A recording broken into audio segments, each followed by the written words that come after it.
I swear, when you find the place where your spirit just comes alive and you could be doing it like 24/7, it was like, yes, this is what I'm supposed to be doing.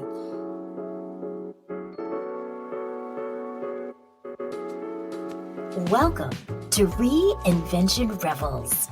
Stories of brave and unapologetic women, 50 to 90 years young, who have boldly reimagined life on their own terms to find new purpose and possibilities. I'm your host, Wendy Battles. Ready for a dose of inspiration? Let's get to it. Energetic, empowered, evolved, eager to make a difference. These are a few of the words that describe my guest today, Katurah Bryant. I first met Katurah sometime in the 90s, which of course feels like forever ago.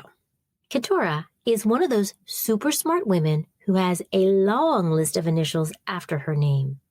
She has spent her career being of service to others in a multitude of ways, largely in the area of mental health. She's continuing this journey in her 60s, tuning into her spirit and creativity to guide her and reveal new possibilities. Let me give you a sense for her background. Katurah is a graduate of the University of Connecticut School of Nursing and Southern Connecticut State University with a graduate degree in marriage and family therapy. She is a licensed marriage family therapist, licensed alcohol and drug counselor, and a certified clinical supervisor. Katurah, now retired, was the assistant clinical director at the Connecticut Mental Health Center Substance Abuse Treatment Unit in New Haven. Katurah is the CEO at Global Alchemy Group and heads the training division. The organization provides business opportunities and health and wellness training workshops, recognizing that health is wealth. Katurah is a founding partner of Impact, Multicultural Perspectives in Assessment, Consultation, and Training, specializing in cultural competence training in healthcare delivery, culturally competent supervision, and staff development retreats since 1993. Katurah has also developed the Zola Experience, a 7-session brief treatment intervention to address grief, trauma, and loss that she offers to providers. Katurah has worked as a private practice clinician and consultant to various agencies in Connecticut, New York, New Jersey, Puerto Rico, and Canada, to name a few. She enjoys dancing, is an NNA certified notary public and signing agent, and a life member of Alpha Kappa Alpha Sorority Incorporated. At 68 years young, she continues to reinvent herself in interesting and engaging ways. Katurah Bryant, welcome to Reinvention Rebels. Oh, thank you, Miss Wendy. It is my humble pleasure to be sitting in this seat. So thank you for the invitation. Oh, it's my pleasure as well. And I know, girl, we got a lot to talk about when it comes to reinvention. I know that I believe that women are ingenious, sometimes out of necessity. Mm-hmm. And we readily reinvent ourselves basically as needed or as desired. I certainly have transformed myself many different times in my life. Can you tell me about a few ways that you've reinvented yourself during the course of your career and your life? What sort of inspired your desire to reinvent? Well, I think you're absolutely correct that a lot of the inspiration does come from necessity. I found myself doing things in my adult life that I didn't think that I was qualified for, in the sense that it was presented to me. I think I've done a number of things. I've been a school nurse. I've been a visiting nurse. But those things, they were good. They were fun. I found that school nursing is an interesting space to be in because, I was dealing with the little people and I always wanted to, make their life, I wanted to go a little bit above and beyond just being the school nurse. So, it was like, I want to do bulletin boards. I want to do a group. I did a group, support group when I was a school nurse at St. Martin de Porres for, self-esteem building for young women. A lot of them were struggling with their weight and they were being somewhat bullied. Some of them weren't, but they were still being bullied. And so that was one of the things that I decided that I was going to do. And then I did hospital nursing for a little while, hated it, but I did a good job and didn't know how that was going to serve me until I became a parent. My first child, it's like, oh my God, I need to bring in some income. So I ended up being a per diem nurse on a med-surg unit. Not that I liked it, but, I always, put my best foot forward. And so my patients never knew I didn't like it. But, some of the things that I was doing was not congruent with what I was supposed to be doing. I wanted to talk to them as opposed to doing all this other stuff. So I did that for a minute. And then I I found my niche in life. I got a job at the VA in West Haven, and I was working on the addictions unit. And it was like nirvana. I swear, when you find the place where your spirit just comes alive and you could be doing it like 24/7, it was like, yes, this is what I'm supposed to be doing. And I absolutely loved it. And it was probably the most diverse nursing experience that I had. And I have a lifelong friend as a result of that nursing type experience. So it was really, really good. But then I had more children. And then the reality was I just really couldn't keep up with that pace. And so I quit a very good job. I was getting paid quite well and decided that we were going to go into the frozen fish business. Wow. Wow, that is like a major shift. A major, major shift. That meant that I had to we had no customers, Wendy. I had no customers. And, initially it was like, well, I'll kind of sort of venture into that. I didn't really know where to start. My idea of starting once I left my full-time job was I was going to come home, take care of the kids and clean up the house and do all these other superficial things until, my husband came home and said, I just quit my job. And I was like, really? That means nobody in this house is employed. Oh, well, that's not good with all these kids. I said, that's not good. I'm looking at these little babies. They look like little birds with their mouth open, like, feed me, But so it was like, okay, I had to pray on it. And, my spiritual walk has always helped me through things. So I had to pray on it. And I just started doing cold calls and hearing no's and no's and no's. And then finally, when I heard a maybe, I was like really happy. And then it was like, wow. And then a friend of mine, James Bilal, I always give him his props. He had just started a business himself and he was delivering oil. And he said, well, Sister Katurah, I'll share my customer list with you. And that he gave me access to about 200 people.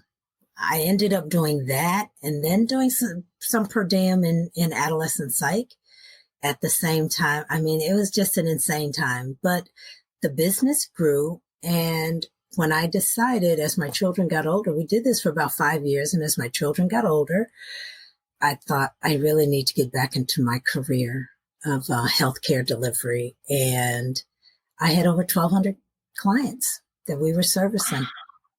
Wow. And, there are a lot of people, right? So there's a lot of people in the area that know my voice, but they've never seen me. And so sometimes I'd be like in the store, and I would say something, I'd start talking, and they'd say, aren't you the lady that used to sell fish? And that still happens. Like how many years later? Like 20, almost 30 years later. And they said, aren't you the woman that used to sell fish? So it really does, does my heart good. So, I became that was my entrepreneurial spirit, Yeah. entrepreneurial bug. And that's what really got started. But I've always tried to go outside the designated boxes. I recognize that, no place where you are punching a clock is a stable job. And, because I've gotten laid off or whatever. And you would think as a nurse, people look at me as a nurse. Nurses don't get laid off. Oh, yeah, they do. And so in the back of my mind, I've always wanted just something a little bit extra. And even when I was selling fish, I was trying to educate people about the benefits of their diet. And I would do fish parties like people did Tupperware parties. I love that. Yeah. Who would have ever thought of such a thing? I love it. So they would invite their friends, and I had the credentials to talk to them. It was like, come here, Katurah, at that time it was Katurah Abdul Salam. She's going to talk about nutrition and health, and we're going to have a food demonstration. I would bring my own skillet. I would fry this whiting fillet, and I would bring this big, huge salad, and they would just have to supply paper goods because, I wanted to make sure that the utensils and the things that I used were pure. And so people, they got it, and they understood it, and that increased my customer base, because it was like, yes, I want to eat better. I want to, and I wouldn't just talk about fish. I talk about basically how to eat a healthy diet, lots of fresh vegetables, even back in the day. So I always wanted to add value to whatever it was that I was doing. I wanted to add value to people's lives, however way that I could. God has really, truly just kind of blessed me with ideas. Yeah. And I can see that theme throughout your career, both when you were working for organizations, when you were working for yourself, this idea of the extra that you brought, that you talked about, how you always added the little Katurah, sparkle to things, the way you did things, and you used your creativity, which really made it your own, whether it was working in a traditional job, even though, as you said, sometimes you didn't really love it. There were jobs that you liked and other jobs you're like, eh. And then there was this idea of doing something that was all your own, and how because part of what I hear you saying is you created this from nothing. You took this fish business, you reinvented yourself selling fish. You took it from nothing, but part of what you did is you told people about it and they helped you, right? You told your friend, hey, I'm doing this. He said, oh, hey, you can share my list. And then you were able to really build it from there. What are some of the most important things you've learned through this process of reinventing yourself? Two things. One is my spiritual foundation. And I say spiritual because not necessarily religious, because I come from such a diverse family of spiritual philosophies. So it wasn't so much of one thing or another. And the other is my family, and the importance of, when I say family, I say the family that I was born into, as well as the family that I chose to embrace. And I think that that's an important piece that people need to understand, that you can come from your blood relatives. They may not be the healthiest people in the world, and they may not treat you and respect you in the way that you need to be respected and treated. But you have the opportunity to choose people to surround you that will give you that. And I'm a real firm believer that you got to ask the universe. Ask the universe, ask your ancestors, and they will bring all of those things to you. So those are the things that help me. Those are the things that move me. I was very, very close to my grandmother, my maternal grandmother, who was a phenomenal businesswoman. She was a phenomenal human being. Her name was Lenola Pierce Woodard. And she, quote unquote, had a third grade education, but she ran a beauty salon with 6 chairs for over 30 years. And it was Wow. one of the premier beauty salons in Nashville, Tennessee. It was on Jefferson Street, which was the main hub of Black business and entrepreneurship in Nashville. And it was Beautyland Beauty Shop, and everybody knew Miss Lynn. And, and I remember going there when I was like a little girl, because that's, I was born in Nashville, and I lived there until I was like 7. But I remember going to her beauty salon on the weekends with my younger sister and my younger cousin.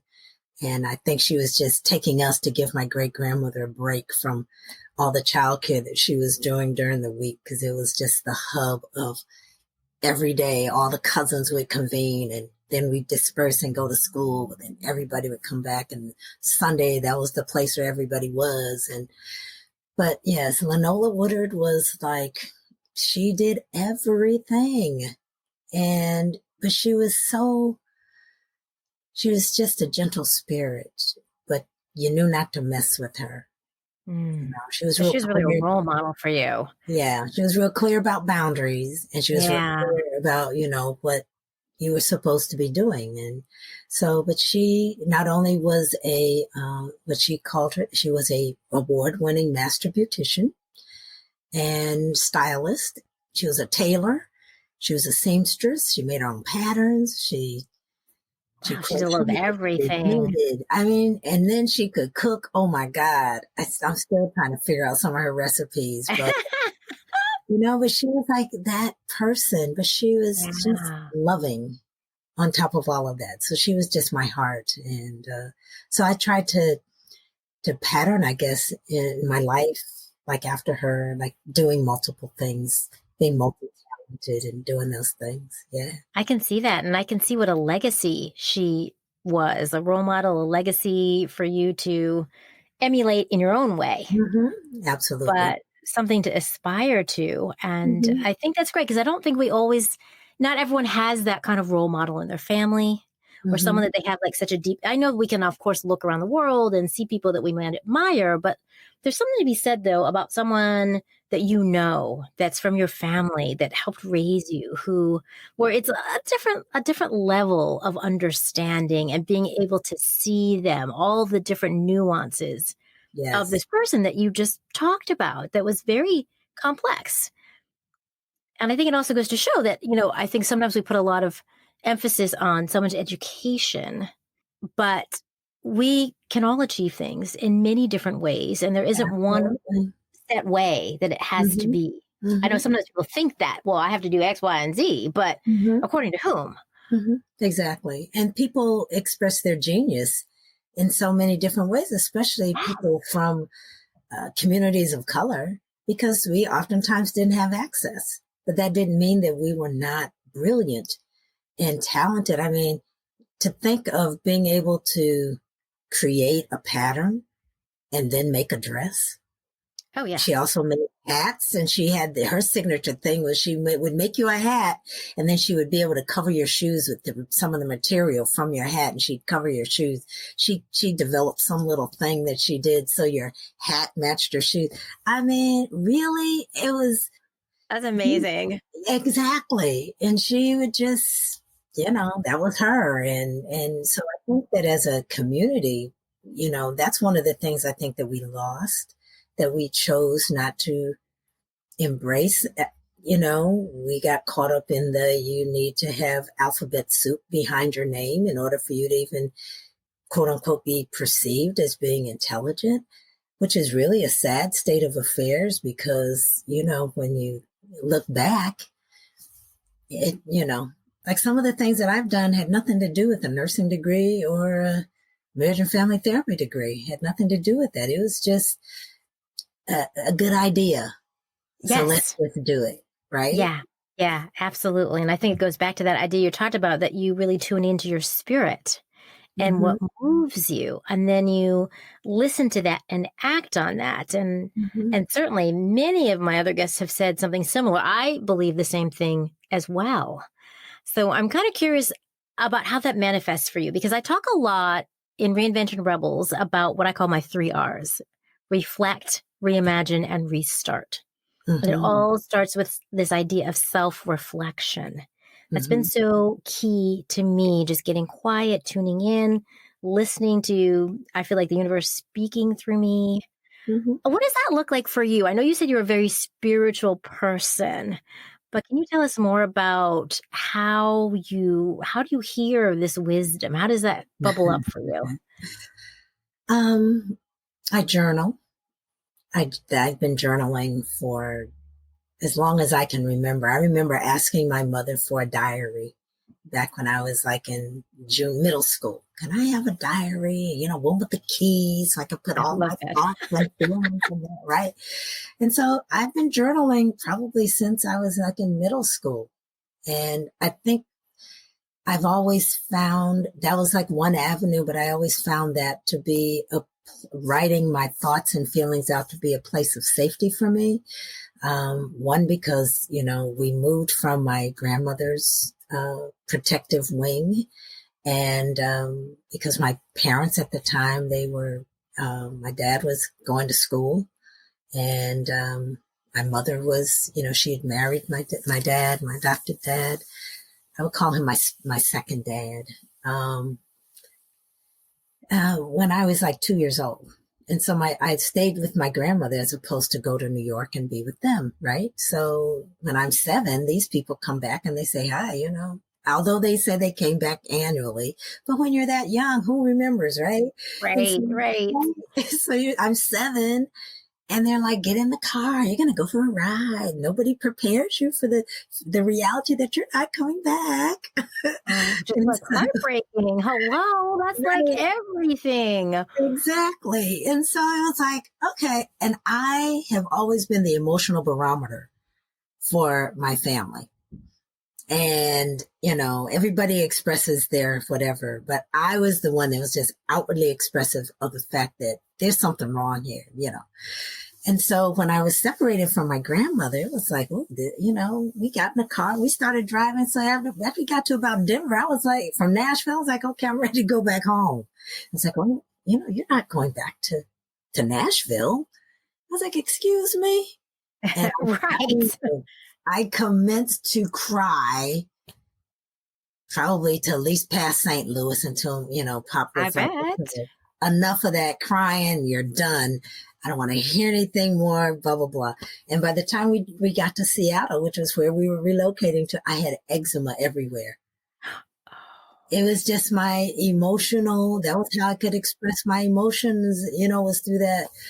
So, I've had, my share of traumas and loss and all of that throughout, but it's been the journaling that has helped me to process my reality. And then I discovered nature. Like when we were in Seattle, we used to go we'd go hiking in Mount Rainier, and I remember drinking the crisp water, but I also remember the solitude and the quietness. We would just sit sometimes in the quiet. Our family would be sitting in the woods, nobody saying anything, and we would just sit. And so I had this like real appreciation for nature and how healing nature is. And then I discovered the ocean. Oh, yeah.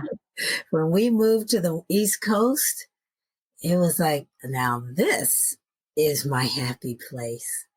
And I discovered that sitting in nature, whether it's the ocean or the woods, was a place where I could get in touch with myself, and I could feel myself, and I could cry, and I could do what I needed to do in order for me to just contemplate, to just sit there and look at the ocean and the grandness of the creator and say, what is it that you want me to do?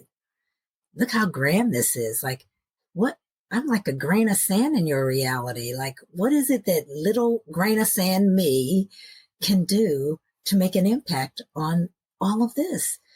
And that's when things would come to me, and I would, wake up, and, I try to pay attention to dreams and just those voices, and, just trying to understand.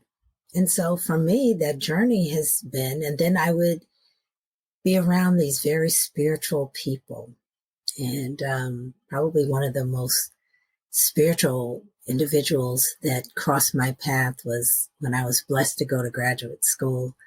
And I met this woman named Dolores D. Brown. And she was my mentor, my mother, my grandmother, my teacher, my girlfriend, my whatever it was. She epitomized all of those things for me. And we had a beautiful friendship for years and years and years, for years. And she was like, she wouldn't cut her, but she thought I was doing something that was not correct, or that was not, that she perceived, that's not of your spirit, she would call me on it, and she would be right. And it would be like, yes, you're right. And we would just sit for hours, sometimes in the sun or at the beach, just sit and say, and communicate in silence. Yeah, that's interesting. I think it's interesting, this theme that has been woven through a lot of your experiences about being still and being silent, even when you're with other people. Mm-hmm. Because I feel like people feel often compelled to do a lot of talking. They're with each other. People often feel uncomfortable with silence. Mm-hmm. Yet I feel like being in silence is invaluable, whether you're alone or you're with someone else. Mm-hmm. And I like that theme. I also think it's interesting that, you're kind of torn away from everything that you knew. Mm-hmm. And it was so traumatic that it made you, break out an eczema. But on the other side of that, part of what I hear is that by having these experiences, by leaving, even though it was so difficult, it opened you up to these new experiences. Mm-hmm. It did. To really, right, appreciate the world, nature, these new experiences in different ways than perhaps if you had just stayed in Nashville. Who knows? Mm-hmm. You might have had similar experiences. We don't know. But I think that's very interesting, though, that even though it was hard at first, it Mm-hmm. feels like you gained a lot, both, from being in these different environments. I did. And when we moved, it wasn't like across town, or even in the same state. I mean, we went from Nashville to Seattle, from Seattle to Huntsville, Alabama, from Huntsville, Alabama to Cedar Rapids, Iowa, from Cedar Rapids, Iowa to Lexington, Massachusetts. And all of them had an imprint on me at whatever stage of growth and development that I was. I think my first experience with diversity was when we went from Nashville to Seattle. Because in Nashville, my world was my family. It was Black and brown people. That's the only people I knew. Yeah. Right? Right. So I go to Seattle, and it's like, woo! It's like this, I see Asian people for the first time. I'm up front and close with Europeans for the first time. I experienced prejudice for the first time. Because, I came out of Nashville and I thought that, life was great. I was the cutest thing that my grandmother had ever seen. And then there was that wake-up call. And there was that wake-up call. It's like, given that message, Wendy, at a very early age, I will tell you and I think it really has, it allowed me to do the cultural competence work, and they call it cultural competence and inclusion work now. But I think it really helped me to be able to do that, living in such diverse communities, right? I had to adjust.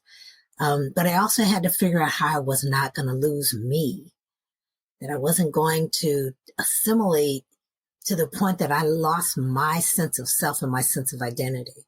So here I was when we moved to the suburbs of Seattle, and I was like 8 years old by this time. And I went to school, and we were the only children of color. We were the diversity in the school district, not just the school, but the whole town. Okay, the district. So, my first few days of school and, the first day of school, and we got in line to go to the lunchroom, and somebody, this is how trauma works.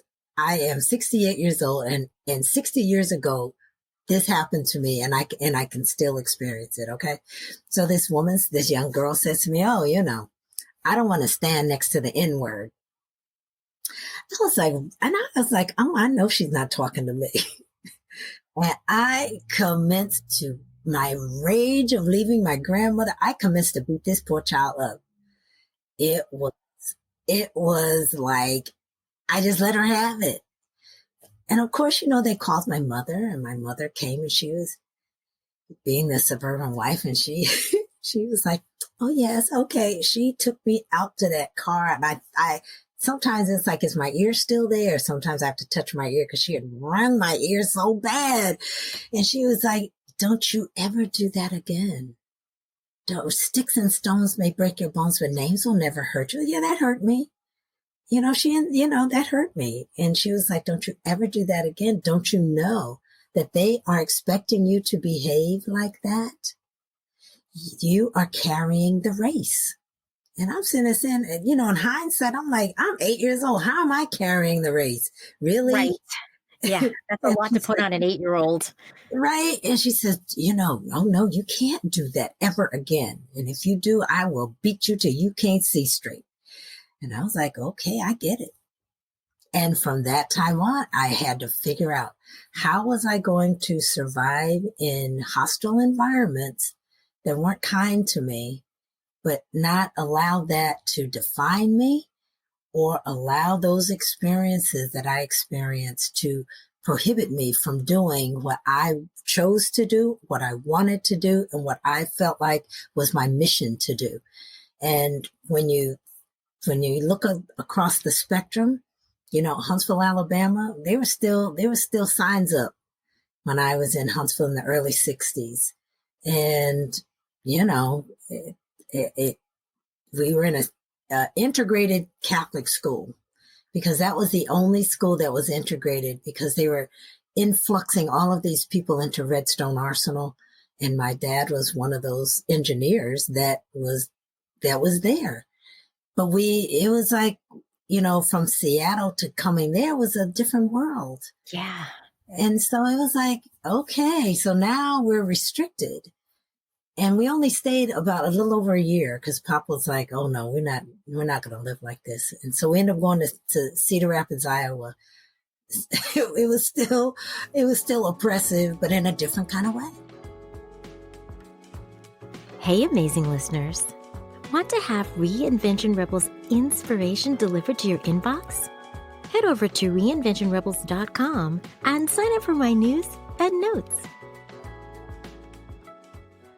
So you've been in so many different situations where part of it is it sounds like you had to flex who you were to adapt to different situations. Mm-hmm. It was either do that or not. So what I discovered was the great segue to acceptance was athleticism first, brains kind of second, because it was like, I didn't have any choice but to be a good student, because I had to deal with those people that I lived with. Right. But in me trying to figure out how I was going to socialize, I knew that being a good athlete was one of those things. So, that was my calling card. It was like, I was a good athlete. I was fast. I could run, and when we got to Iowa, I tried out for cheerleading. And because that I recognized was like the number one social entry. Only thing they were doing in the mid 60s in Iowa was football, basketball, and cheerleading. So if you weren't doing one of those three things, then you were just kind of on the outs. You're like, right? Because they're wise enough to know. Right. And I didn't know all of this social unrest was going on. See, you're in this little cornfield bubble. Yeah, right. So it's so different. Right. Who knew that, the Black Panthers were doing this, and there was civil unrest here and everywhere. And then we moved in the mid-year of my sophomore year in high school to Lexington, Massachusetts. 11 miles out of Cambridge, Massachusetts, where they were protesting and all kinds of stuff was going on. I thought I had hit pay dirt. I was like, oh my God, I was just drinking up all of this information. It was like, who knew all this stuff was going on and what was going on?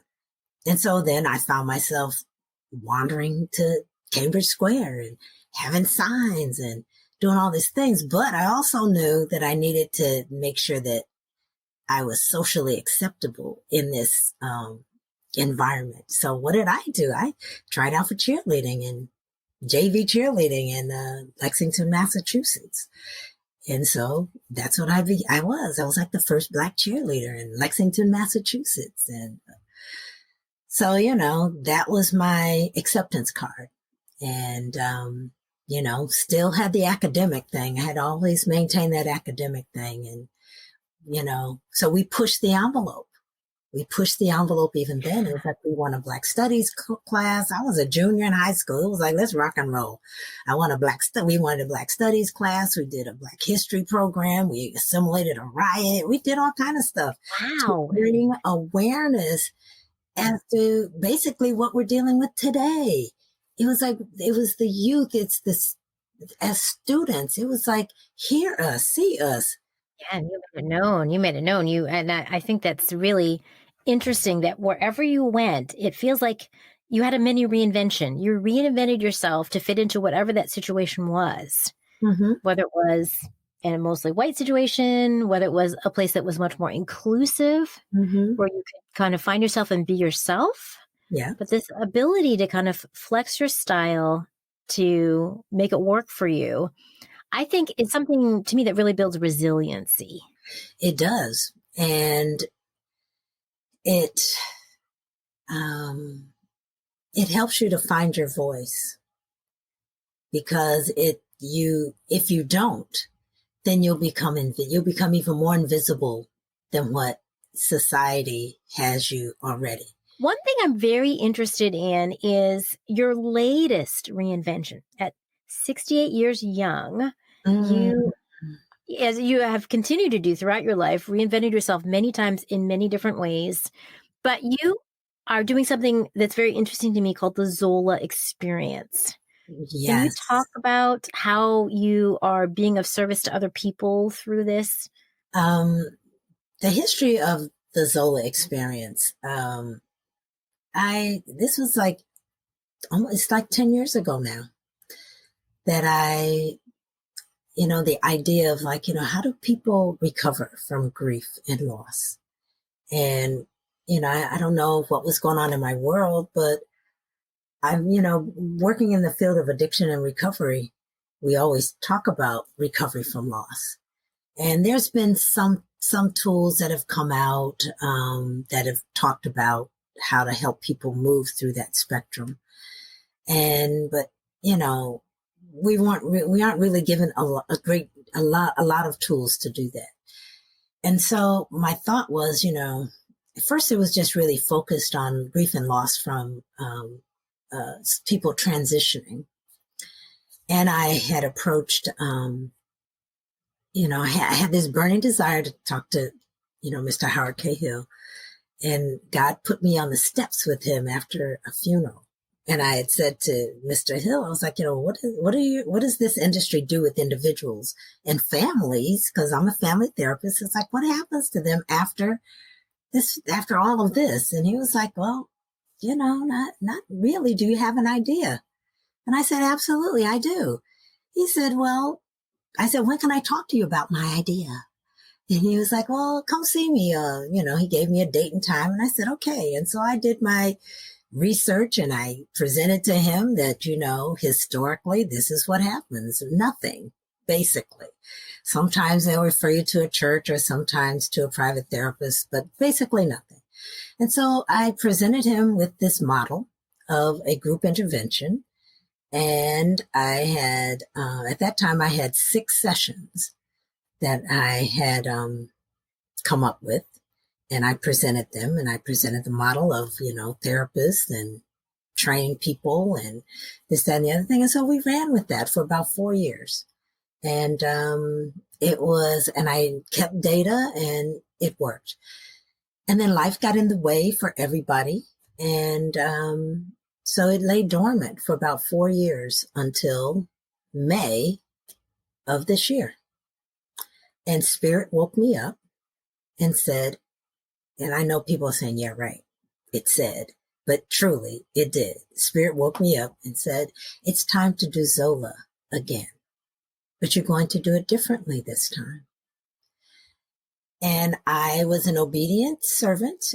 And this was like at 5:30 in the morning. I got up, I turned on my computer, and I started writing.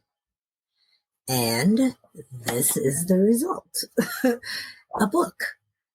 But it's a book and a workbook all in one. And the vision is that I will train providers, community providers, professional providers.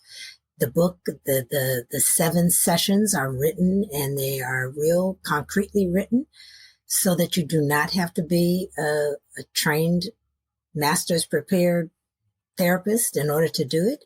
You can be a community provider that organizes people and brings people together. You can be the person that runs the women's ministry in your church. You can be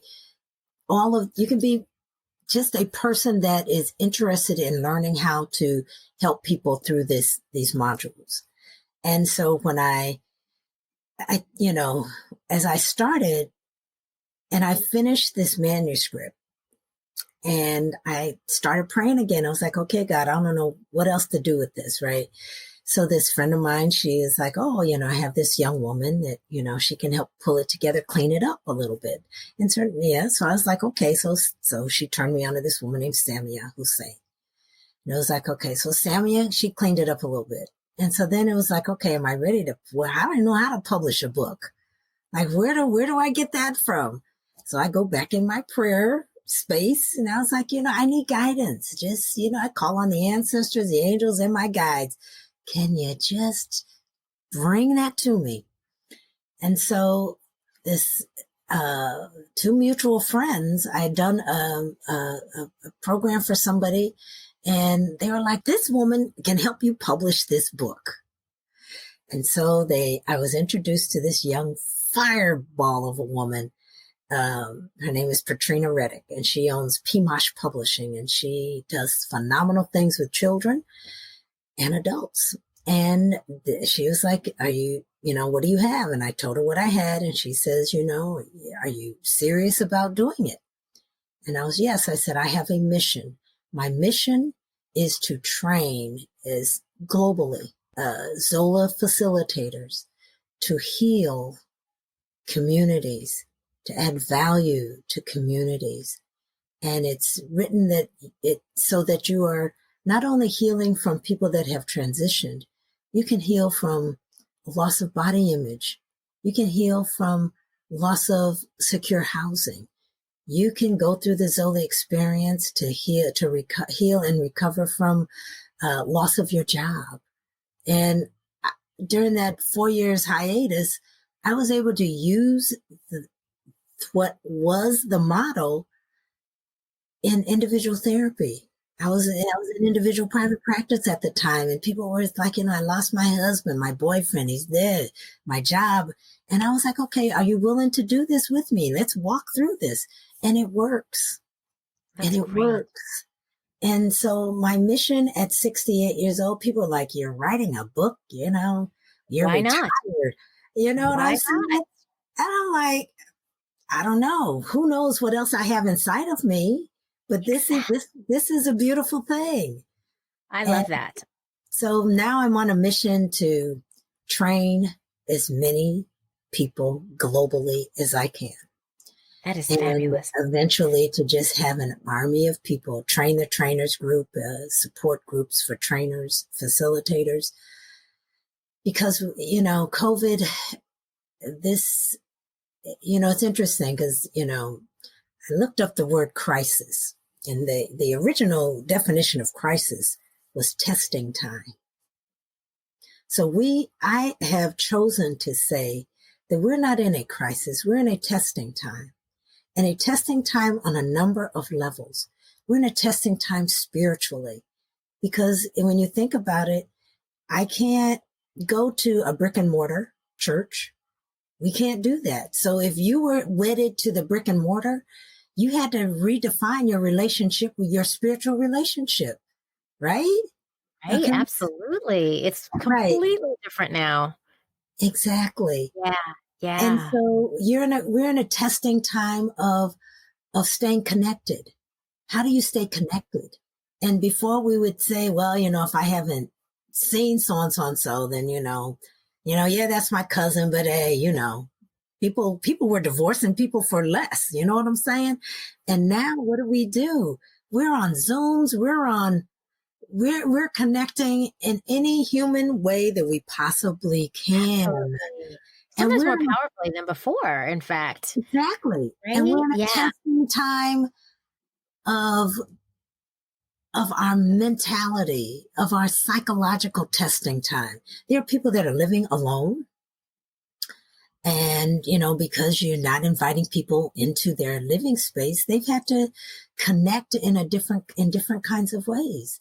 And, Yeah. those people that are fortunate to live in, more temperate weather, they can still get together in a park. I mean, Exactly. you Exactly. get But it's hard really, here. yes, we had to Yeah. get very creative. And so when you read all these spiritual books, religious books, God does a cleansing every now and again when people get so far from the balance. We were Yes. very, very off balance Oh, so prior true. to that. You know what I mean? Yeah, I And as a agree. therapist, it was like the complaint was that people were isolating themselves with electronics, Yes. Oh right? my gosh. Yes, We would absolutely. go to a restaurant, and at one time I went to a restaurant, I saw a little baby in a carriage with a phone. Yeah. It was just the saddest thing that and Right? everybody at the table had a device. Okay. Yeah. Yeah. So, and it was interesting that the stresses of the psychology changed when they said, oh, you have to be separate now. You can't be together now. And then the desire of the never missed your water to the well ran dry. It's like, I crave people. I I, know. I need to be The around. irony of it, right? The irony of Yeah, it. It's so interesting. But I do agree with you. It feels like it's sort of like a global reset button. It's such it a is. it's and I know it's been so difficult on so many different levels, of course, but I also have seen it as a blessing, as an opportunity, as this amazing time to spend more time on myself, Yeah. to get more quiet, to not have the pressure of, well, I should be doing X, Y, and Z. Well, I told Thank so and you. so and so and so, and spreading myself thin, running around way too much. So I think there's something to be said about that. I do want to go back to something you said earlier, which was this when you were talking about Zola. I thought it Mhm. was fascinating. You were talking about this idea of how you want this to be global. You want to reach all these people. I And do. one thing that really strikes me about that is that some women, as they age, they feel like their world is getting smaller. It's Mm. contracting because maybe their kids have left, they're all grown up, or a spouse or your family starts to pass away. Maybe you're not as mobile for whatever reason, but there are some changes that often sometimes make people feel like the world is smaller.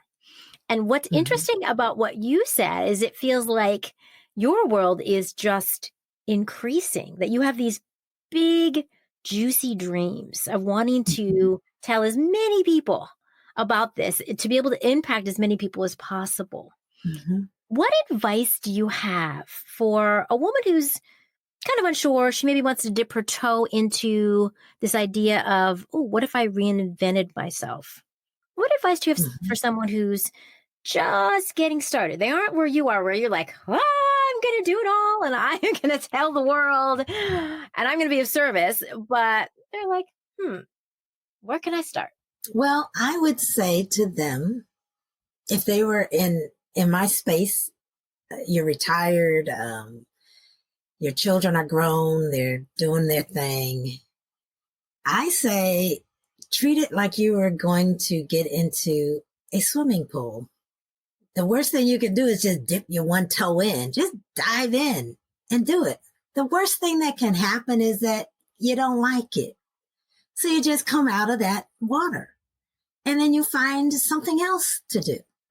But this is probably the most exciting time of my life. I don't have any true obligations. I don't. Only obligation I have is to myself and to my wanting to maintain my journey, to wanting to please the creator. And I say to people, I don't care what your physical, your spiritual philosophy is. It just really breaks down to two things: honor the creator and honor the creation. Those are the two things. And if you do those two things, then the rest of them 8 commandments will take care of themselves, because you will want to love the next person that's sitting next to you. And I love you enough to be honest with you. I love you enough to let you go. I love you enough to hear you. I love you enough to see you. I love you enough to feel you. And that is the essence of the creator, which is love. That's it. That is the highest vibration that one can aspire to be, that one can embrace, is the vibration of love. And so, yeah, I would say to you, my sisters, please, just start writing. Just say, if I could do anything and money wasn't an issue, time wasn't an issue, space wasn't an issue, what would you do? Just put 2 things on the page. That's it. Find yourself a thinking place. Where do you go to think? Where do you go that just infuses your spirit?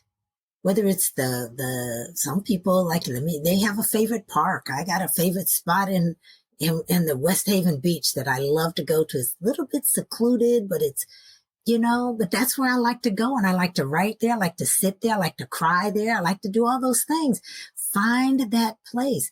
Like a lot of people say, find your prayer closet. That doesn't literally mean a closet in your house. It's a metaphor. It's a metaphor, right? Find the place where you can commune, yes, where you can have your unfiltered conversations with your creator. And sometimes the best conversation is silence. We spend so much verbiage praying. Oh God, if you just did it. Oh God, if you did it. Oh God, if you did it. Be quiet. Mm-hmm. Give creator a chance to answer you. And I know for a lot of people that feels really uncomfortable. Just the thought of it. It's like sitting in silence. Yes. That is everything, girl. I am with you. Yes, we have to sit in silence, because I'm telling you, I have had prayer experiences where I was trying to get God to move somebody else to do something, because I thought that's what I wanted. And I heard the voice. I was the only one in my house, and I was deep in prayer. And God said, "Who are you worshiping?" I was like, "Excuse me." I looked around. I was like, "Okay, this is really weird." I went back into God, if you only let him do this, if you just said, "Who are you worshiping?" It spoke it twice to me. He didn't need to tell me a third time. Yeah, you got it. You got it. I got it. It was real clear. It was like, let your will be done in me and through me, and just allow me to say the words that you would have me to say and walk the path that you would have me to walk. I say that to myself all the time. And that if I can do one thing to add value to one human being's life this day, then I will feel that I have done your work. Mm-hmm. And that's how I lived my life. Every time I would cross that threshold to my job, that is what I would say. God, if you just bless me to touch one human being's life in a positive way today, then I would feel that I have done your work. Yeah. I love that. I one of the things I heard you say was allowing. And what I see a lot is that, myself included, we often try to control things. If I could just, if I just do this, this will happen. I mean, I understand we want to try to make something happen, but I think that so much of life is the ability to let go and trust and allow these things to happen, because we usually are in such a rush. Like, I want it and I want it now. Well, maybe it's going to come, but not on your timetable. One of the things that my daughter and I were talking about today, that we said, I think we're going to make a t-shirt that says in divine time and in divine order. So, and it's already all right. Whatever is going on in your life, that's our family mantra. It's already all right because it's been preordained for you. Yeah, it's already all right. I like that a lot.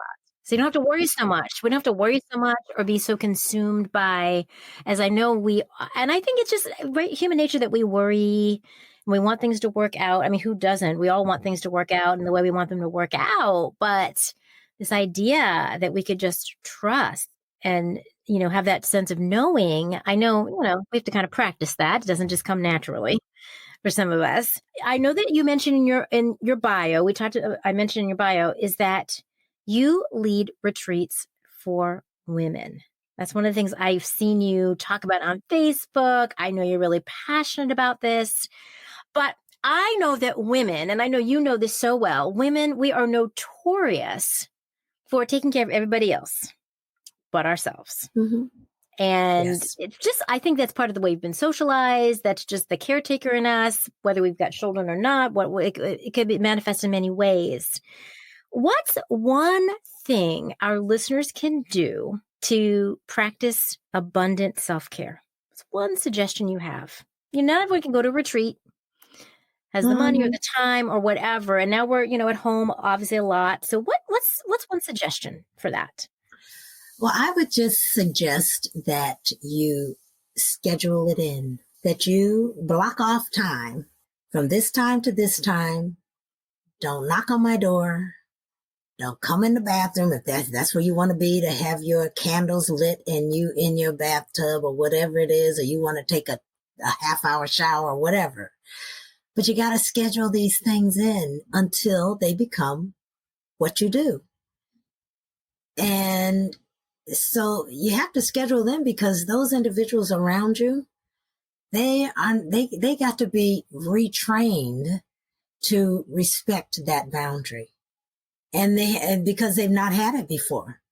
And especially, okay, I will. Yes, yes, yes, yes, yes, yes. We say yes to everything, but to ourselves. Mm-hmm. Yeah. We struggle with saying, we sit there with a group full of women and I will say to them, this is how I will learn your name. I want you to go around the room and I want you to give me a positive attribute that phonetically connects to your name. Like I would say, my name is Katurah and I am kind. And you would say, my name is Wendy and I am wonderful. Exactly. I tell you, without a doubt, they sit there and they go,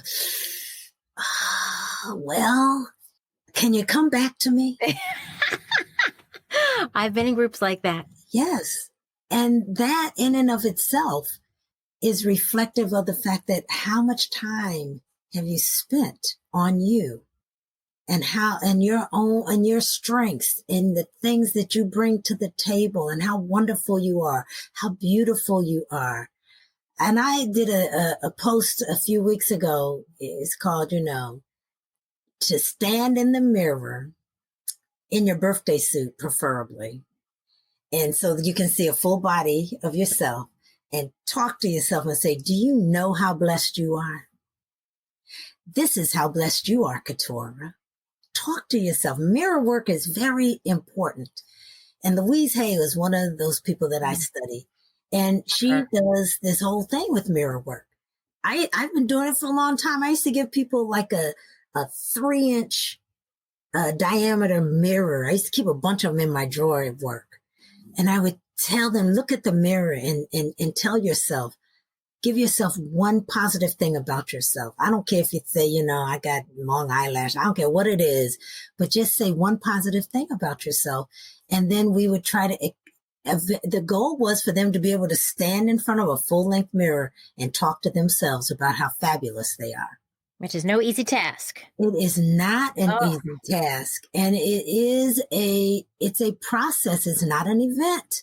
Yeah. It is a process that it's so important though. Mm-hmm. For us, it's like, you've got to, if your vessel is empty, what are you giving?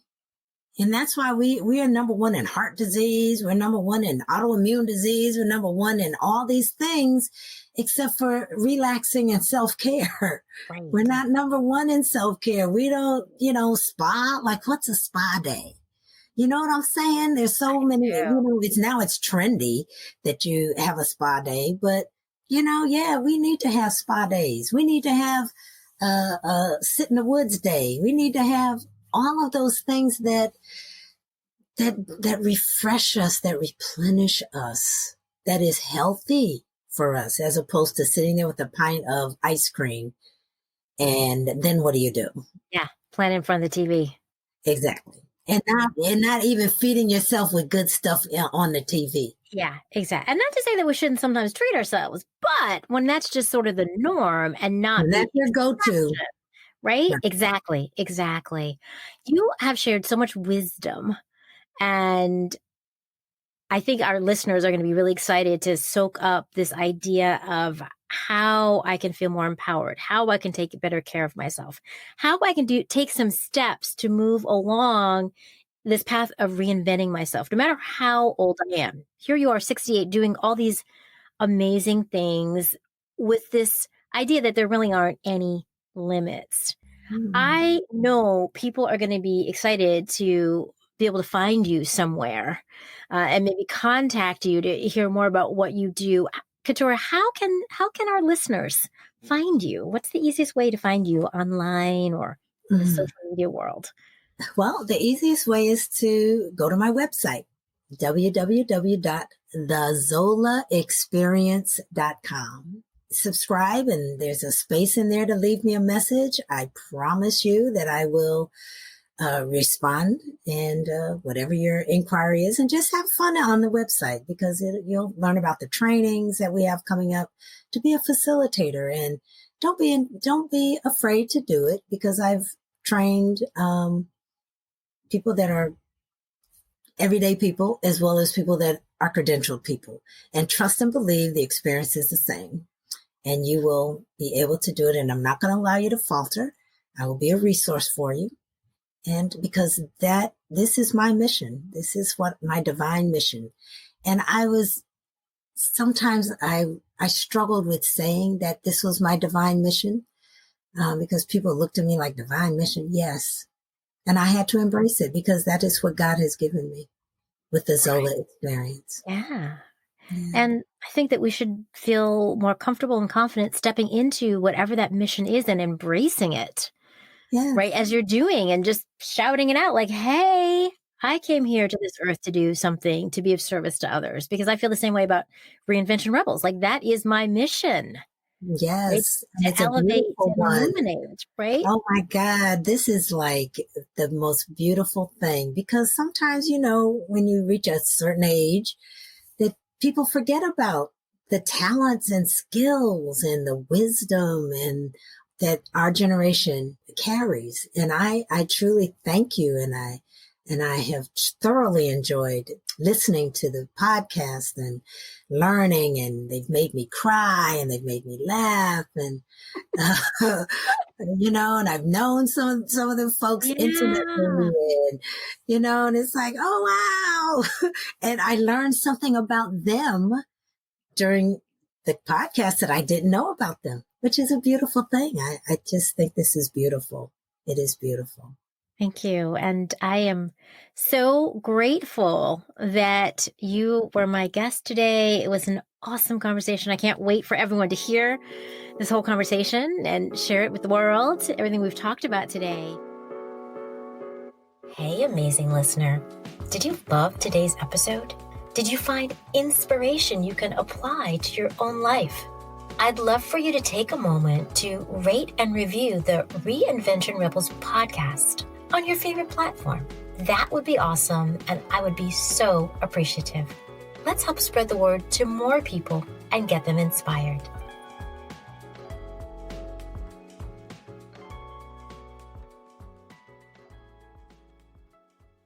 Hey, Rebel. If this episode inspired you to think about what's possible in your life, I'll share a little secret.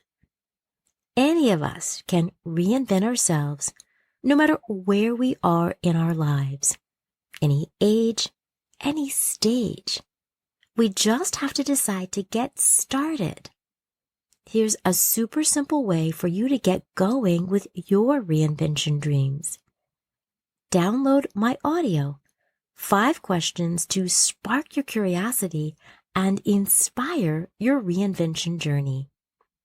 I share 5 key questions that will spur your thinking, help you uncover your dreams, and motivate you to take action. Because if not now, when? Details in the show notes. Let's get inspired together.